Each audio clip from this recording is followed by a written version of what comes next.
So here we have the Mercedes-Benz C220 automatic on a 15 plate. I'm going to start off by showing you around the outside of the car, and then we'll hop in and run through some controls on the inside. But from the outside you can see that it's a 4-door car with alloy wheels and tinted windows. Let's start off inside the boot and then work our way around the rest of it from there. So as we approach the back of the car, you'll see we have reversing sensors. This car's also got a reversing camera, as well as plenty of boot space, as you can see.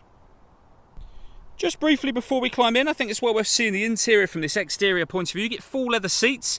There's plenty to run through on the dashboard, so let's hop in and we'll do that right now. Okay, now that we're inside the car, we're going to start with the dials. On the left-hand side, we have the speedometer and fuel gauge, and on the right-hand side, the rev counter.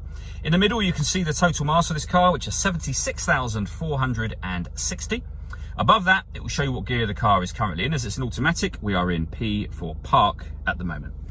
If we back out to the steering wheel, on the right hand side we have stereo and phone controls, and on the left hand side we have buttons that will change the information displayed up on the main screen just there for various different options, like for example your media, radio, your telephone. You can have any of these things displayed, or trip computer, which is the one that we were on, and you can go through all of those on that left hand side.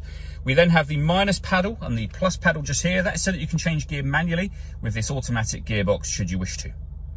Over in the center, we have the main screen for the car. So this, amongst other things, is where you can pair up your phone, for example. It's also where you will access your satellite navigation.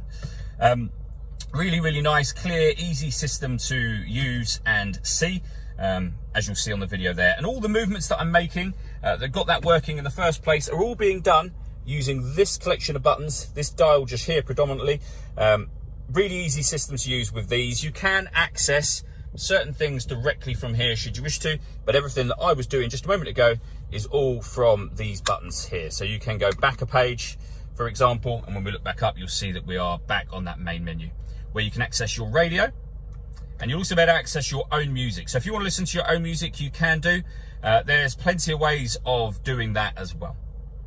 Working our way to the reversing camera that I mentioned before, if I put it into reverse, you will see that it's a full color camera with guidelines that show you what direction the car is headed in relation to the image that's being shown on the screen for you.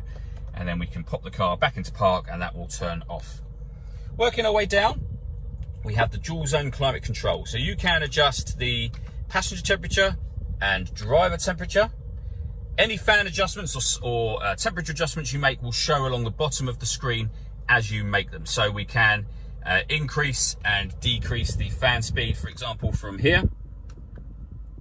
And then when you're happy with those settings, this button will turn the air conditioning on, and it's on when that light shows. It'll also show on the screen, as I mentioned already, and it will turn it off again, of course. Or you can put the whole car into auto. So if you do that, the car will now take control of the fan speed and the direction that the air is being distributed in, and you can hear it doing that to maintain the temperatures you've asked for.